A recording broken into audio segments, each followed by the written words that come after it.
Mesdames, Messieurs, le casting Foccart IDC vient d'accoucher d'une souris. Charles Zachary Boao, la perle rare pour accompagner le dictateur Denis Sassou Nguesso a détruit jusqu'au bout le peuple congolais et au dictateur aussi de sauver sa vie. Bonjour chers amis, le fameux casting de la convention tyrannique du Foccart a sorti comme perle rare Charles Boao, l'homme du 4 mars 2012 du dictateur Denis Sassou Nguesso, qui, après avoir fait l'agitation en Europe et notamment en France, est rentré sans être inquiété. Aussitôt, la fameuse constitution promulguée au prix de plusieurs vies de nos jeunes noirs, africains, congolais, bantous. Lui qui disait arrêter court et net le référendum sanglant. Alors que même des petits-enfants sont arrêtés et même tués pour avoir simplement vendu des CD contenant des activités de la diaspora congolaise de France qui lutte contre la dictature d'Nguesso. Qui dit mieux? C'est vraiment intéressant d'être con au plus grand jour, mais qui boit vraiment du lait des vaches brésiliennes élevées à Oyo pour devenir con. Ah oui, il faut le chercher. Certains n'ont pas notre peuple et des vaillants combattants pour la liberté. Le jour que nous mettrons encore le général despote en difficulté, il s'opposera encore à lui pour nous divertir. Monsieur Charles Boao, notre vigilance, monsieur Charles Boao, notre vigilance et notre rigueur ne seront jamais détournées. Nous vaincrons Denis Sassou Nguesso avec où sont ses valets, laquelle est complice, nord, sud, est, ouest. Oui, monsieur Charles Boao, j'ai parlé beaucoup de membres de ma famille paternelle pendant les explosions du 4 mars 2012. Sachez qu'en France, quand il y a eu l'explosion, je ne peux pas dire, j'ai des officiers militaires maquois qui sont des gars de commando à colonel. Ils m'ont appelé, voilà, j'ai des informations, qu'il y a eu ça. Voilà. Et donc, j'ai été entouré, puisque j'étais déjà, depuis 2012, j'étais actif sur les réseaux sociaux. Je n'ai pas autant vu d'agents secrets français autour de mon dossier en France. Et donc, j'étais un peu inquiet, je demandais qu'est-ce qui se passe. Donc, je suis allé porter une main courante à la police qui est toujours en cours. Si vous demandez au service français, la police et autres, Isidore Ayatonga, main courante, 4 mars, dimanche 4 mars, ça devait être à 16h, quelque part dans un commissariat de France. Je me dis, qu'est-ce qui m'arrive? J'avais autant de ça, je croyais que les réseaux maquois avaient fait un coup d'État contre Sassou Nguesso. Sachant qu'à cette époque, il y avait Sarkozy qui était président du Congo. On était à 2 pas des élections présidentielles de France. Vous remarquez. Et vous êtes venu plaindre. Oh, même les frères et sœurs, c'est pas un problème, c'est pas un coup d'État, nanana. Mais non, vous êtes venu divertir, parlant des cours de philosophie, des nanana. Donc, mais attendez, monsieur Charles Boao, ne soyez pas aussi con que ça. Mais on ne dit pas un peuple. Vous pouvez servir toujours. Monsieur Charles Boao, vous trouverez le philosophe, vous trouverez tout chez un dictateur, sauf la sortie. Et vous allez rentrer dans le tournoi d'Nguesso.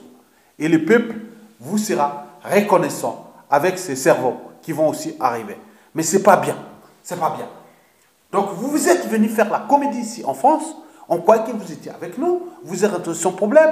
Et vous êtes là en train de faire. On vous a trouvé une voie. Vous pouvez être le candidat de l'opposition pour accompagner Sassou Nguesso jusqu'en 2031.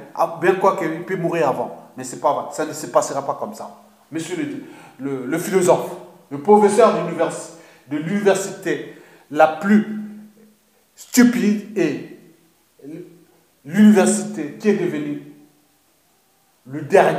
la dernière du continent. Le rang de l'université Mangwabi est avec la Somalie. Vous connaissez la Somalie? Voilà, c'est le rang de l'université Mangwabi. Vous pouvez être philosophe à l'université Mangwabi ou autre, ça ne sera rien. Donc, il ne suffit pas d'avoir un bagage intellectuel. Voilà, il suffit d'avoir des bagages. Il faut savoir où les déposer. Voilà. Vous avez mal déposé vos bagages, monsieur le professeur d'université qui est venu nous divertir ici. Et aujourd'hui, vous êtes donc un allié et vous êtes ensemble. Donc, on vient de le comprendre. Et ce n'est pas bien. Je vous dis que ce n'est pas bien parce que les enjeux qui vont passer au Congo seront d'autant plus difficiles pour tout le monde et pour tous. Et si vous ne rentrez pas dans le rang, et maintenant, vous aurez perdu mon frère. Je vous dis sincèrement, monsieur Boao, vous aurez perdu. Et je vous le dis sincèrement, parce qu'on ne détruit jamais un peuple. Parce que quand il y a un qui tombe, il y a un autre qui se relève. Donc le peuple est souverain. Et donc, ce qui va se faire jusqu'à l'éviction de Sassou Nguesso, ne faites pas le jeu là. Non, je vous dis sincèrement, c'est un conseil. Je vous en prie, monsieur, l'ancien ministre.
Vive la République du Congo, vive le peuple souverain, vive la démocratie, vive les libertés fondamentales. On ne nuit pas un État. Mais je pense que l'État sera toujours souverain parce que le peuple est souverain. Tous ceux qui ont fait du mal à un peuple, de génération en génération, le pays sera toujours sauvé. Parce que, quand un tombe, il y aura toujours un autre qui survit. Parce que nous sommes nombreux. Et c'est le sens même de la signification de l'État, du pays, des sociétés et des civilisations. Et donc nous sommes dans la signification de ce processus. Et merci, ne faites pas jouer la connerie contre le peuple souverain. Non, les choses s'organisent. Voilà, Sassou Nguesso peut mettre en résidence surveillée, tous les opposants. Maintenant, il y a 5 millions de Congolais. Et avec tous ceux qui sont à travers le monde et tous les réseaux qu'on travaille. Maintenant, il y a 7 réseaux à Brazzaville qui vont mettre